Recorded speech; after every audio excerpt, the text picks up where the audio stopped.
Як вивертати тонкий бретель з допомогою такого пристосування? Про це я вам обіцяла розповісти, як тільки випробую цей новий цікавий аксесуар для шиття одягу, в основному для речей із такими бретелями.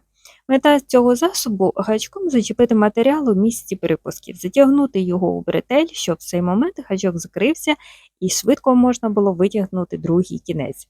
Чи працює це? Так, працює. Чи швидко можна навчитися правильно зачіплювати гачок? Ні, на це потрібен час і навик. Але чи економить цей засіб час роботи з бретеллю? Так, економить. Робити вивертання з допомогою голки набагато довше і складніше, особисто для мене. Чи працює це з еластичною стрічкою в штанах? Так, працює, але й до цього потрібно пристосуватися. І чи вигідна для мене ця покупка? Так, вигідна, бо вивертання бретель було для мене абсолютним жахом.